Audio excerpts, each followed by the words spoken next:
नमस्कार, मैं हूं देवेंद्र सिंह और आप देख रहे हैं फोकस भारत लाइव।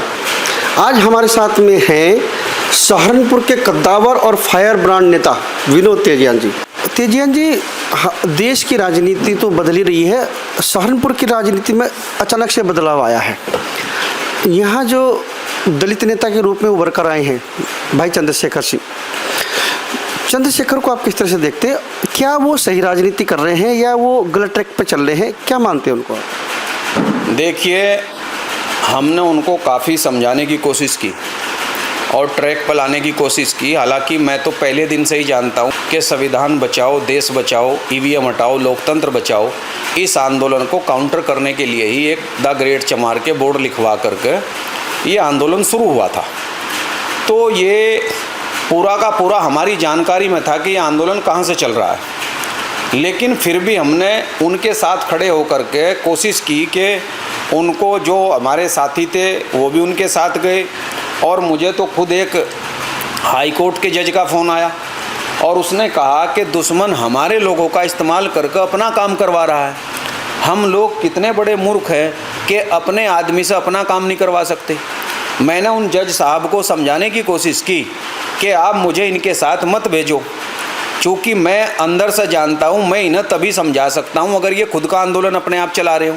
जब इनके अंदर कोई और बोल रहा है तो ये हमारी बात को मानेंगे नहीं। लेकिन उन्होंने मेरे लगभग 1 साल मेरा भी ख़राब करवाया जज साहब ने, और मैंने इनको पूरा समझाने की कोशिश की और पूरा ट्रैक पर लाने की कोशिश की, लेकिन कहीं से कहीं तक भी एक दिन भी इनके मुंह से ब्राह्मण शब्द नहीं निकला। एक दिन भी इनके मन में जिस ईवीएम मशीन पे भारत के लोकतंत्र को काउंटर किया जा रहा है उसके बारे में नहीं निकला। और अब तो पूरा प्रमाण आ गया है, अब तो पूरा सबूत आ गया है। रामजी लाल सुमन के ऊपर जो बयान आया और उससे उनसे पूछा गया तो उस पर भी उन्होंने एक शब्द नहीं बोला कोई शब्द। जिनके नाम पर आर्मी चलाते हो, जिनके नाम पर कह रहे हो हम उनका मिशन पूरा करेंगे, अरे 5000 साल की गुलामी को बाबा साहब ने आज़ादी में बदला है। उस मसीहा को देश की पार्लियामेंट में उनका अपमान किया जा रहा है, उनको इस तरह से बोला जा रहा है, उनको क्रिटिसाइज किया जा रहा है। आप पार्लियामेंट के सदस्य हो करके पार्लियामेंट में जवाब तक नहीं दे रहे हो, एक शब्द नहीं बोल रहे हो, पार्लियामेंट के बाहर नहीं बोल रहे हो। तो ये जो बाबा साहब का जो प्रेम है ये केवल और केवल उनका नाम ले करके उनके समाज के वोटों को हथियाने के अलावा, इसके अलावा कुछ भी नहीं है। नहीं तो आपने जो सहारनपुर की बात कही थी, मैंने भी वहीं से स्टार्ट किया। इस ज़िले में ही ऐसे भी एमपी थे जिन्होंने बाबा साहब तो छोड़ दो, मात्र जगजीवन राम जी के ऊपर टिप्पणी की थी और चौधरी चरण सिंह के, लेकिन इलाज पार्लियामेंट में ही किया था। समझ गए? तो ये अब समाज कुछ भी समझता रहे, हमें तो पता है क्या चल रहा है। एक दूसरा, आपकी जानकारी में है कि अंग्रेजों ने बाबा साहब को सुरक्षा दी। अंग्रेजों ने सुरक्षा दी, अपनी सरकार में उनको मंत्री भी रखा, लेकिन देश आज़ाद होने पर बाबा साहब कानून मंत्री जरूर बने, लेकिन मजबूर कर दिया उनको हटना पड़ा सरकार से। इस देश में जिन लोगों का कब्जा है उन्होंने बाबा साहब को सुरक्षा नहीं दी। मान्यवर कांशीराम साहब और मुलायम सिंह का जब तक गठबंधन नहीं हुआ और साहब इटावा से एमपी नहीं बने, तब तक इस देश में साहब कांशीराम को सुरक्षा नहीं मिली। तो मेरा समाज कब तक समझेगा कि एक आदमी को यह सुरक्षा क्यों दी जा रही पार्लियामेंट के चुनाव से पहले ही? दलित वर्ग का एक वर्ग तो, एक धड़ा तो ये कह रहा है कि चंद्रशेखर हमारा भाई है, हम उसके लिए जान दे देंगे। लेकिन एक वर्ग ये भी कह रहा है कि नहीं, चंद्रशेखर की जो आइडियोलॉजी है, जो उसका मिशन है, जो उसका संगठन है, वो गुंडे पैदा करता है और वो लोगों को, भोले भाले लोगों को जेल पहुंचाने का काम कर रहा है। उस पर क्या कहेंगे आप? देखिए, मेरा ये कहना है चंद्रशेखर कोई गुंडे पैदा नहीं कर रहा है, ये मैं इस बात का अपोज करता हूँ। लेकिन हमारे समाज के जो भोले भाले बच्चे हैं, हाँ, उनके लाखों के खिलाफ पूरे देश में मुकदमे दर्ज हैं, और ऐसे ऐसे बच्चे हैं कि बहुत अच्छे लड़के भी इसमें हैं, उनके खिलाफ भी मुकदमे होंगे। अब इनका जो है ये भविष्य बच्चों का खराब करवाया जा रहा है। चूँकि हमारा आंदोलन, टोटल आंदोलन, बाबा साहब हो या कांशीराम हो, ये समझने और समझाने का आंदोलन है, ये कलम का आंदोलन है, ये पढ़ने और पढ़ाने का आंदोलन था। ये आंदोलन इस तरीके का आंदोलन नहीं है।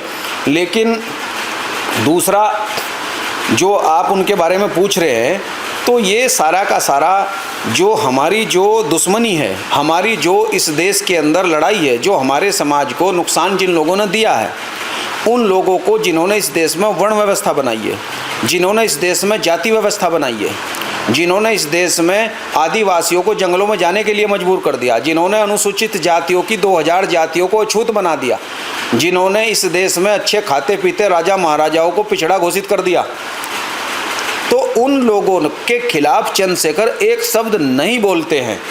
और जहां हमें नहीं लड़ना चाहिए वो हमें वहां गुमराह कर रहे हैं। क्योंकि इस देश के अंदर जो राजपूत है, आपके चैनल पर बोल रहा हूँ, राजपूत भी नागवंश के लोग हैं और नागवंश के लोगों को ही इन्होंने क्षत्रिय बोला है। और पुराण के अंदर खुद ये लिखा हुआ है कि परशुराम नाम के ब्राह्मण ने क्षत्रियों की 21 बार धरती से विहीन कर दिया था, यानी क्षत्रियों का खात्मा कर दिया था परशुराम ने। तो परशुराम कौन है? ब्राह्मण है। तो इस देश में चाहे क्षत्रिय हो, चाहे ओबीसी हो, चाहे एससी हो, चाहे एसटी हो, सत्यानाश करने वाले तो कोई हैं। आप किसी और के इशारे पर दुश्मनी हमारी किसी और से करवा रहे हो। इस मामले में मैं रामजी लाल सुमन जी का जो है, उन्होंने भी इसमें हल्की सी एक कमी छोड़ दी। बोले वो सच है, लेकिन एक कमी छोड़ी है उन्होंने इसमें। उनको ये बोलना चाहिए था, या फिर उस दिन जो पार्लियामेंट में चला था वो अपनी बात को नहीं कह, बात तो वो सच बोल रहे थे। क्योंकि इस देश में केवल राणा सांगाई नहीं, बल्कि जितने भी राजपूत राजा हुए हैं उन सब का इस्तेमाल ब्राह्मणों ने किया है, और ब्राह्मणों ने ही उनकी राजसत्ता हटवाई है। क्योंकि वो उन सब के घरों में पुरोहित थे, पुरोहित बनकर उन्होंने धोखा किया। तभी तो बिन कासिम 12,000 की फौज से 3 लाख की क्षत्रियों की फौज को हरा देता है। तो ये सारा का सारा सेटिंग का खेल था, और ये सारा का सारा बाबरनामे में भी क्लियर है। ये सारा का सारा मनुस्मृति अकबर ने लागू करके रखी। अकबर ने बीरबल को और तानसेन नाम के ब्राह्मण को अपनी सरकार में मंत्री और प्रधानमंत्री बना करके रखा। हर जिले में डीएम और एसएसपी ब्राह्मण को बना करके रखा। तो इस देश के मूल निवासियों का जो मामला है, जो इनका सत्यानाश करने वाले हैं, वो तो कोई और हैं, लेकिन लड़ाया हमें किसी और से जा रहा है। जरा उनका भी तो नाम लो एक आध बार, जो असली दोषी है, जिन्होंने हमें सबको आपस में लड़ा रखा है। तो आपको लगता है कि चंद्रशेखर जो है किसी और की हाथ की कठपुतली अभी बने हुए हैं? लेकिन बहुत सारे लोग ये भी कह रहे हैं कि जिस तरह से चंद्रशेखर संसद में दहाड़ रहे हैं वो काबिल तारीफ है। ऐसा है, दहाड़ना केवल ऊंची आवाज़ में बोलना, उसके पीछे फैक्ट क्या है, तथ्य क्या है, हिस्टोरिकल बात क्या है? कोई ऐसी तो हो कि केवल मेरे क्षेत्र में ये बनवा दूँ, ये तो सामान्य बात है, कोई भी होगा इस काम को करेगा।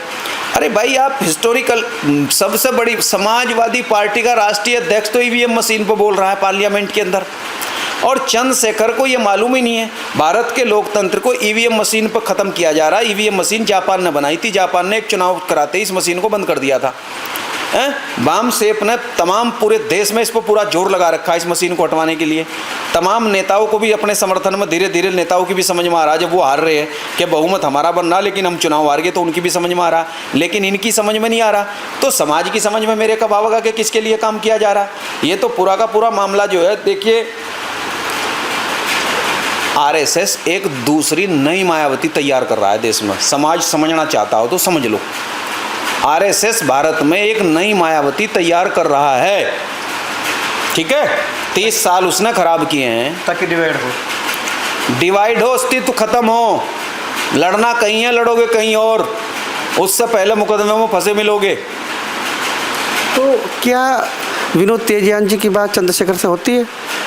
नहीं, हमारी तो जब हम उनके साथ थे, हमने उनको काफ़ी कुछ कोशिश की, उनको परखने की कोशिश की, तो हमें कोई भी हिस्टोरिकल बात, कोई भी इस तरीके की बात थी कि जिससे समाज का कल्याण हो सकता है, जिस तरीके की वो बात के कहीं कोई घटना हो जाती है और वो वहाँ चले जाते हैं। जो मेरे राजनीतिक गुरु हैं, उन्होंने इस ज़िले में कौन कौन से नाम बताऊँ, लिब्बा रेड्डी से शुरू हुआ था आंदोलन सन 86 में, और जैन कॉलेज में जब जो एससी के बच्चों को एडमिशन तक के मैटर थे, उस समय लड़ाई लड़ी हो 70 के दशक में, और कहीं भी घटना हुई हो तुरंत एक्शन।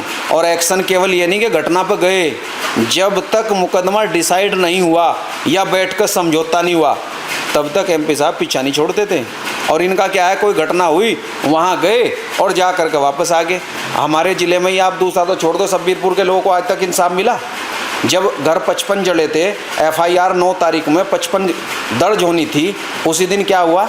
उसी दिन पुलिस चौकी में आग लग जाती है, उसी दिन पत्रकारों की मोटरसाइकिलें जलाई जाती हैं। जो आंदोलन जो विवाद जो था वो आपके SC बनाम दलित बनाम राजपूत था, वो पूरा का पूरा भीम आर्मी बनाम सरकार नहीं बनाया गया प्लानिंग करके, और वो मुकदमे आज तक लिखे गए। अरे किसी आंदोलन को पकड़ो, किसी आंदोलन पर जाओ तो उसमें इंसाफ भी तो होना चाहिए। मेरे ही जिले का मामला सब्बीरपुर का ही बता दो आप, आज तक जो है 9 FIR है, वो भी सारी कोर्ट के आदेश पर हुई है, बाद में दर्ज हुई है। केवल चले गए आप जो है, बस एक हंगामा हो गया। अरे भाई उसको तरीके से लड़िए ना, सिस्टम के तरीके से। हम लोग आंदोलनकारी रहे हैं, और MP साहब तो जिस आंदोलन को भी पकड़ते थे उसके अंजाम तक थे। लिब्बा रेड्डी को उजाड़ दिया था, लिब्बा रेड्डी दोबारा बसवा दिया था। 15 दिन तक रुड़की में धरना चला था लगातार जो है। क्या मुलजिमों को अंदर तक कराने के लिए क्या महीनों आंदोलन नहीं चला था? समझ गए? तो वो तो हम तो ऐसे आदमी के राजनीतिक शिष्य रहे जो भी, और इनका आप देख लो, एक बता दो एक के इसमें कोई हमारे समाज के हित में आज तक कोई उनको कहीं से कोई रिलीफ मिला हो। हम जब जाते हैं ग्राउंड पे जाते हैं तो अपने समाज के लोगों से, बहुजन समाज के लोगों से बात करते हैं, तो बहुत सारे लड़कों की, बहुत सारे युवाओं की और बहुत सारे लोगों की मांग ये है कि जिस दिन 2 लीडर इकट्ठे हो जाएंगे, विनोद तेजियान और चंद्रशेखर, तो हमारे ज़िले का अलग ही कुछ वातावरण होगा। उस पर क्या कहेंगे? देखिए देवेंद्र जी, मैंने तो 1 साल उनके साथ बैठ कर के देख लिया है, बाकी आप बात कर लीजिएगा। हमारा तो जो हमारे बड़े बाबा साहब डॉक्टर अंबेडकर, राष्ट्रपिता ज्योतिबा फुले, गुरु रैदास जी और तमाम हमारे महापुरुष जो रास्ता बता कर के गए हैं, हम तो उस रास्ते के आदमी हैं। अब उस रास्ते में दुश्मन डिसाइड है कि दुश्मन कौन है, वो ये उसका नाम तक नहीं ले रहे। ये कभी तो हमें यादव से लड़वा रहे हैं, ठीक है ना? बहन जी ने हमें 30 साल यादव के साथ लड़वा दिया, जबकि यादव जो है वो मूल जाति अहीर है। और अहीर का अगर आप संधि विच्छेद करो तो अहीर का मतलब होता है अही जमा अरी, अरी का मतलब होता है दुश्मन, ठीक है, और अही का मतलब होता है नाग। तो मैंने बैठते ही आपको बिठाते ही सबसे पहले क्या कहा कि हम नागवंश के लोग हैं। ये बाबा साहब ने क्लियर कर दिया 14 अक्टूबर 1956 को। ये तो इतिहास, तो वो भी नागवंश के लोग हैं, तो वो हमारे भाई हैं, तो उनसे दुश्मनी करनी चाहिए या उनके साथ सहयोग लेकर के हमें दिल्ली पहुंचना चाहिए? बिल्कुल। तो एक नेता ने हमें उनसे लड़वाया, दूसरा हमें राजपूतों से लड़वा रहा है। तो एक आप मुझे ये बताइए, आपको याद होगा एक करणी सेना वो भी तो है जिसके राष्ट्रीय अध्यक्ष सुखदेव सिंह गुग्गामाड़ी ने ये बोला था कि बाबा साहब डॉक्टर अंबेडकर ने हजारों किताबें लिखी और एक शब्द भी कहीं क्षत्रियों के खिलाफ नहीं है। नहीं, ये तो उन्होंने अपने ठीक है बोला है। और पूरी जिंदगी में बाबा साहब ने एक शब्द कहीं ना लिखा ना बोले क्षत्रियों के खिलाफ, चूंकि उनको पता था कि ये हमारे ही भाई हैं जिनके साथ इन लोगों ने मिलकर के इनके भी साथ धोखा कर रखा और हमारे में आपस में फूट डाल रखी है। तो यादव भी हमारे, ये सारे लोग हमारे, ये हमें इनसे लड़वा रहे हैं। और आप मुझे कह रहे हैं कि आप उनके साथ बैठे, समाज ये मानता है, इसमें कोई दो राय नहीं है। ये मेरी डिमांड नहीं है, समाज की मैं बता रहा हूँ बात। मैं ये कहूँ कि अगर वो ये व्यक्ति चंद्रशेखर भाई अगर इस आंदोलन को तरीके से लेकर के चले तो मैं कह रहा हूँ पूरा पंजाब और पूरा हरियाणा इनके पीछे खड़ा कर दूंगा, पूरा पंजाब और पूरा हरियाणा और पूरा उत्तर प्रदेश। लेकिन जो दुश्मन महापुरुष डिसाइड करके गए उसको दुश्मन बताइए। आप कुंभ के मंचों पे बैठोगे, उनका नाम तक नहीं लेते, पार्लियामेंट में बाबा साहब का अपमान हो रहा है, उसके ऊपर ना पार्लियामेंट में बोलते हो ना बाहर बोलते हो। जो दूसरे लोगों ने भीम आर्मी बना रखी वो तो ज्ञापन दे रहे कि बाबा साहब का अपमान हुआ, इनकी ना तो भीम आर्मी ज्ञापन दे रही है कि बाबा साहब के खिलाफ जो लोग बोले उनको हटाया जा पदों से, ये तो एक शब्द भी नहीं बोले। तो भाई देवेंद्र जी, सच्चाई है कि जो लोग बाबा साहब को काउंटर करना चाहते हैं, जो लोग रविदासिया धर्म स्थापित करना चाहते हैं, तो हमें अंदर का पता है। लेकिन अगर आप उन्हें सुधार सकते हो तो मैं तो तैयार हूँ, मुझे तो छोड़ दीजिएगा। मैं तो और लाखों जैसे हम लोग आपको काम करते हुए दिखाई नहीं पड़ रहे हैं, लेकिन हम लोग तो वो उस टीम का हिस्सा है जिसने महाराणा प्रताप के वंशज डॉक्टर महिपाल सिंह मेवाड़ ने अमेरिका से आकर के भारत में राजपूतों का समर्थन, करणी सेना का समर्थन आपके साथ खड़ा कर दिया। अब आरएसएस मजबूर हो गया दूसरी करणी सेना बनाने के लिए, या जो इन्होंने बनाई है हरियाणा वालों ने, या दूसरी है, चूंकि पहली आपके समर्थन में आ गई थी। तो तो हम तो वो लोग हैं जिन्हें हमारे साथ लड़ा रखा है, उनको भी अपने साथ जोड़ने की कला हम लोग जानते हैं, सच्चाई बता करके। लेकिन ये हम अगर कहीं और लड़ा करके हमारे समाज के बच्चों को केवल मुकदमों में फंसाना चाहते हैं और खुद एमपी बन करके ऐस करना चाहते हो, तो ऐसी राजनीति अगर मैं करता तो 6 बार एमपी, 6 बार एमएलए होता और 2 बार एमपी होता। अगर इस तरीके की तलवे चाटने वाली राजनीति मैं करता और या समाज के साथ धोखा करता। मैंने अपना मंत्री का पद छोड़ा है। इन लोगों ने जितनी टीम है, मुझे एक ना बता दो कौन सा पद छोड़ा है इन्होंने कौन सा पद छोड़ा है, कौन सी इन्होंने कुर्बानी दी है? आपको पता हमारा सारा कारोबार, सारा मुजफ्फरनगर में कभी जाकर के पता करना, मेरा छोटा भाई प्रमुख रहा है, सारा का सारा कारोबार उसका ख़त्म पड़ा है, 10 साल हो गए, लेकिन आज तक भी हमने ऑफ नहीं किया है। अभी समाज के जो युवा हैं जो भटक रहे हैं, और जो समाज को एकत्र करने के लिए क्या कहेंगे? मेरा ये कहना है कि अपनी अकल का केवल ज़्यादा इस्तेमाल मत करो। जो महापुरुष जो रास्ता दिखा कर गए हैं, बस आप बाबा साहब डॉक्टर अंबेडकर को पढ़ लो, ज्योतिबा फुले जी को पढ़ लो, और मान्यवर कांसीराम साहब को हल्का सा एक किताब उनकी भी पढ़ लो। ज़्यादा कुछ करने की ज़रूरत नहीं। जिसे वो दुश्मन बता कर गए, टारगेट उसको कर लो अगर करना चाहते हो, और नहीं तो गुलाम बनने के लिए तैयार रहो। आप तो हाथ पर हाथ धर कर बैठे हुए, उनके लाखों लोग आपको गुलाम बनाने के लिए रात दिन काम कर रहे हैं। असली आंदोलन है भारत से मशीन को हटाना, असली आंदोलन है संविधान के पक्ष में आंदोलन खड़ा करना। ये छोटी छोटी घटनाएं के संघ के लोग प्रायोजित घटनाएं, अभी के 2 दलित लड़कियों की शादी रोक दी, मतलब बघेल को भी आप दलित बता रहे हो, बघेल तो ओबीसी में आता है, मोस्ट बैकवर्ड की जाती है, और सारा का सारा पूरे समाज को गुमराह किया जा रहा। मेरा ये कहना है कि समाज के भाइयों, बाबा साहब को पढ़ो और पढ़ करके सही और गलत की पहचान करो। मैं जहाँ तक मेरा अपना एनालिसिस है, जहाँ तक मेरा अपना वो है, तो मुझे तो ये पूरा का पूरा ये दूसरी मायावती नज़र आ रही है, और मुझे ये दूसरा जगजीवन राम नज़र आ रहा है। इसलिए हमारे समाज के लोगों को या तो उनको सही लाइन पर लाओ, और अगर लाइन पर नहीं आते तो समाज के लोगों को फिर उन लोगों को ढूंढ लेना चाहिए। आंदोलन बराबर में भी चल रहा है। समस्या ये होगी हमारे लोगों को वो आंदोलन दिखाई नहीं पड़ रहा। आरएसएस को आंदोलन दिखाई पड़ रहा है कि देश में एक आंदोलन चल रहा है। अभी आज का हिंदुस्तान में भागवत जी और अंग्रेजी के अखबार आज ही दिया है कि हम सब लोग, हम सब के पूर्वज एक ही हैं। आया नहीं बयान? ये क्यों आ रहा? ये इसलिए आ रहा कि भारत मुक्ति मोर्चा लंबे समय से ये कह रहा है कि इस देश में एक जाति है जिसका डीएनए भारत की जातियों से नहीं मिलता है, वो अलग है और हम अलग हैं। इसलिए वो क्या कह रही, मतलब वो तो संज्ञान ले रहे, और हमारे लोगों को दिखाई नहीं पड़ रहा कि सही आंदोलन कहाँ चल रहा है। तो मैं अपने नौजवानों से यही करूँगा कि सही और गलत की पहचान करिए, केवल हवा में बैठने की कोशिश न करो। पहले किसी को आयरन लेडी बता रहे थे, हो गया सारा मिशन खत्म, अब कहीं हो रहा। बोल रहे हो बाबा साहब का भी अपमान हो रहा है, और उसके ऊपर भी 2 शब्द बोलने का काम नहीं हो रहा है। उसको भी कह रहे हैं तो केवल कांग्रेस पर हमला हो रहा था, और इससे बड़ा और दूसरा 2 सबूत आपको दे दिए मैंने, तीसरा दे रहा हूँ मैं आपको। अभी गिरिजराज सिंह जी ने क्या कहा, हिंदुत्व का सबसे बड़ा फायर ब्रांड तो गिरिजराज सिंह ही है। उन्होंने क्या कहा कि ये तो हमारे वीर हनुमान है, असली हनुमान तो यही। हाँ, ये तो हमारे वीर हनुमान है। तो समाज की समझ में नहीं आ रहा कि हनुमान कौन था। अरे पुष्य मित्र शुंग नाम के ब्राह्मण ने सम्राट अशोक के पोते वरदरथ मौर्य के घर में रह करके अपनी बहन की उसके साथ शादी करके, दोनों बहन भाइयों ने छल कपट करके हमारे सारे वफादार बाहर करवा कर अपने सारे लोग सेट कर लिए, और लास्ट में उसका कत्ल कर दिया। और इस लड़ाई में जिसको ये हनुमान बताते हैं, जिसको कभी कभी हमारे मुख्यमंत्री जी भी दलित बता देते हैं, जो सच है, तो ये आदमी जिसको ये हनुमान बताते हैं, ये हमारे ही समाज का आदमी है। चूँकि इनके मुँह पर जो मुँह बंदर वाला मुँह बना रखा है, आदमी दलित तो इंसान होता है, आप तो इंसान हैं, मैं भी इंसान हूँ, जितने 80 वो तो सब इंसान हैं। तो फिर इनको मुँह जो बंदर वाला क्यों लगा रखा है?